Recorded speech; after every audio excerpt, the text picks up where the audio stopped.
Okay, so we're changing up the format a little bit this week, starting this week, and we're going to be talking some new music, but normally we would do that as part of the show. At this point, we're going to try doing it as its own little separate, kind of a separate entity here, but still part of the podcast. But it's episode 45 of the Left of the Dial podcast. We're calling this episode 45A, and we will be discussing what's going on right now in music. So, Mr. Flick, I feel like this is starting to shape up to be a pretty interesting year for new music. We've got a couple we're going to highlight, but like new music from Angel Olsen already starting to come out, new Fontaines D.C, new Bill Callahan. It feels like we might salvage a decent music summer after all. I know we talked a little bit about cable ties before, but I feel like we didn't necessarily go deep, and I think it might be an opportunity here to go a little deeper. Yeah. So last week when we talked about it, that was really like literally minutes after the first time I heard any of the new album, and so after that, I took some time to listen to the full album, and before. At that time, I'd only listened to Sandcastles from that, which is a good song, but actually didn't end up being my favorite from it. It really a really good album.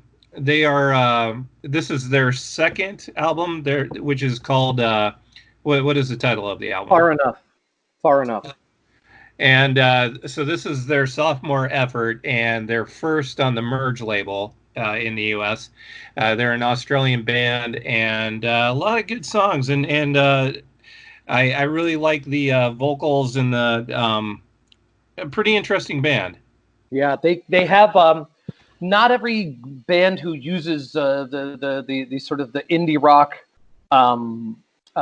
tools that they're using also can groove. Do you know what I mean? Like, what's interesting is the album. It's not a really long album. It's only 8 songs long. But some of the songs they really do spread out a little bit on. Like they're not like a one-trick pony. I do think they have like the pop writing chops if they want to, but that they don't.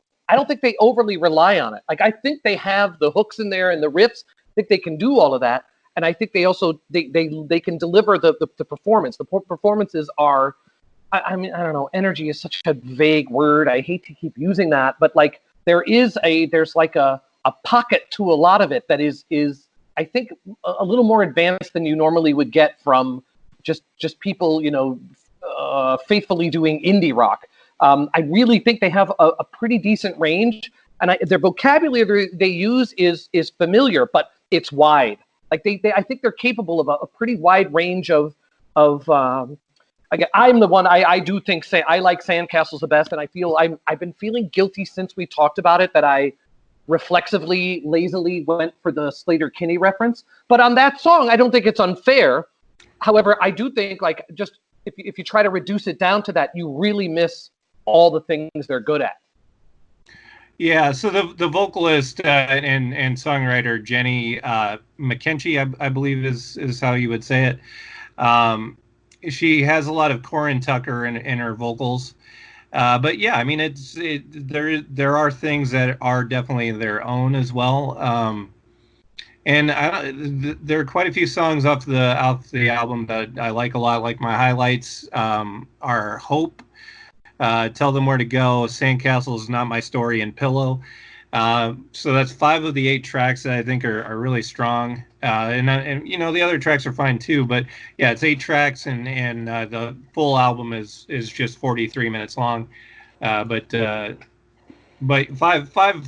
five good bangers on it. So it's definitely a recommend for me. The only thing they really need, and I shouldn't do it. Don't say it. They need Janet Weiss. I'll just say it. They have Janet Weiss. They go to the stratosphere. I'm telling you. Who could not use a Janet Weiss? Unfortunately, there's only one.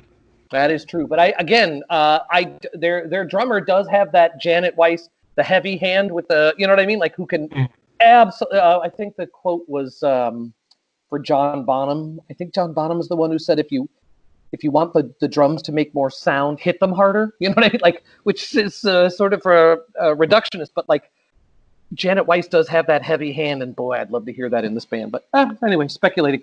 That was not our only album this week that I think we were down with. I know you're a big fan of the previous Fontaines D.C. album. They have a new album out, which does have a great album title, A Hero's Death. How are you feeling about A Hero's Death? I'm sorry to say I'm lukewarm on it. I like them a lot, and I think the album's all right. I love the debut album. What I feel like this is missing is some top tier tracks. I think there are some second and a lot of second and third tier tracks on it, and so it's not like a waste of time or anything. But the first album, Doggerel, had such like Liberty Bell and Boys in the Better Land, which are two of my favorite songs of the year. Last year, 2019 is when it came out, and I think maybe it was in May of 19, and it's missing tracks of that caliber.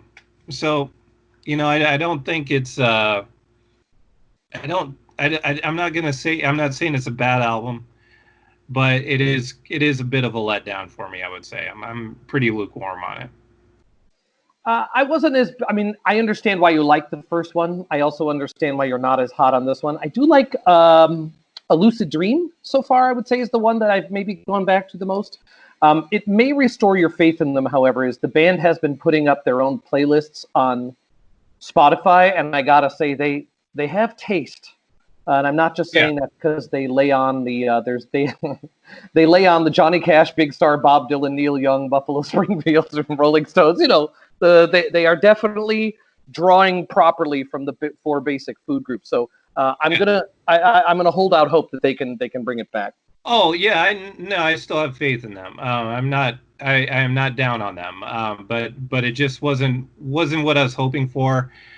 And by the way, just since you're throwing out the track that you like the most off of it, the track that I would say is my favorite is "I Don't Belong." That's my standout track on it. So interesting note though. It's kind of nice that the bands that we're talking about this week. One is from Australia, one's from Ireland. So it's nice to go beyond our borders here for our new music this week.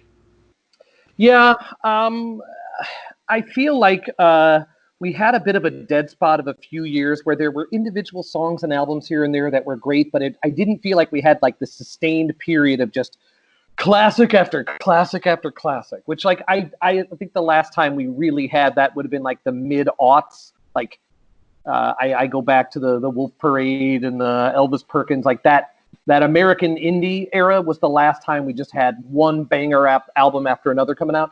I'm starting to think we're entering something is going on. Like we're sort of getting away from the sort of slavish reuse of the first generation synths and the analog synths, and we're starting to get into a little of the spikier, indie stuff from the early 90s is starting to get some run again, and there's some new ideas on it that I think make it really interesting. So I think we're going to salvage a better year musically this year than we had last year. I am hopeful. It's really only warming up right now. The years end up being heavy at the back end, so we'll have to see where it goes. And with all the time that most people are spending in quarantine, and I'm sure musicians are doing the same. There's going to be a lot of stuff that will come out because there's a lot of time to write and record. So I don't have any doubt that there will be plenty of stuff to talk about. Yeah, I'm going to put a mea culpa out there right now. I missed the new Of Montreal album from this year. You're Fun or You Are Fun. I don't know. I've been digging that out. It's really good. So I know that my year-end list is going to look a little different than my midway point list. I think the end of the year album list. I'm not sure how many of mine from our episode where we did the first 6 months. I don't know how many of those are going to survive, especially if what you're saying ends up being the case, which is if this year ends up being backloaded, we're going to have a very hard time coming up with the best albums of the year. At least I am. Yeah, I don't know. I mean, we'll see. I feel pretty strong about the top 6 to 8 of the albums I have so far this year. So I don't doubt that they'll still be on my list at the end, but we'll see what happens. It's going to be a very interesting year. So we do also this week, in terms of music news and current events.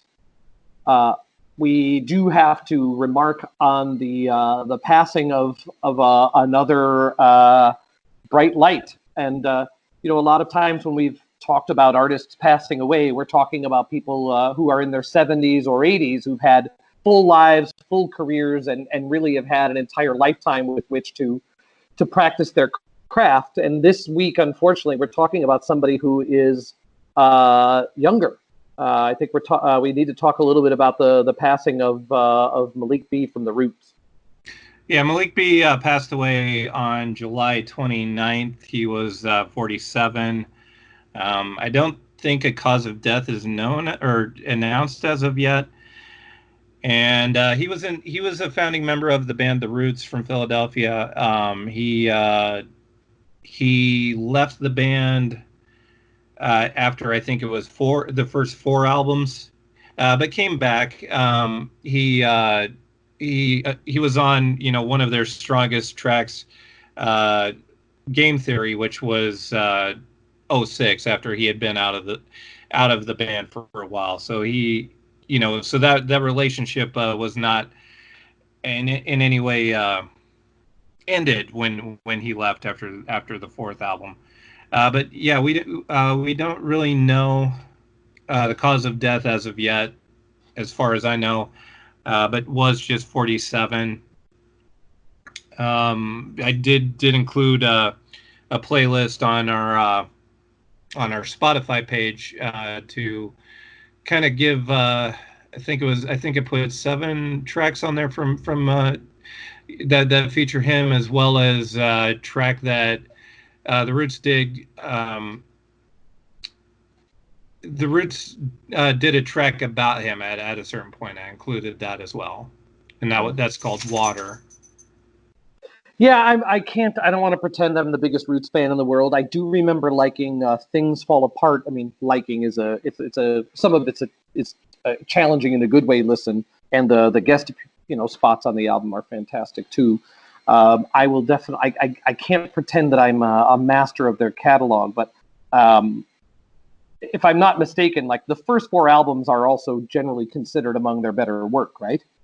Yeah, I think so, but I'm not as familiar with the later stuff than the early stuff. So I'll maybe get back to you on how the later ones stack up with the early ones. But the early ones are really good. The Roots are a band that has really broad influences, and not only do they write great lyrics and rap well, but musically, like they draw on a lot of different influences. Yeah.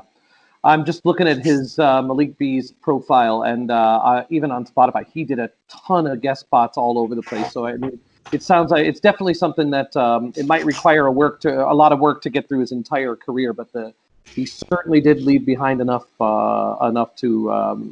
validate all the love that he's been getting. And yeah, again, I don't know what his exact age is, but he's too young a man to be gone. Yeah, I mean, I'm not that much older than that, but 47 is too young for a person of that talent.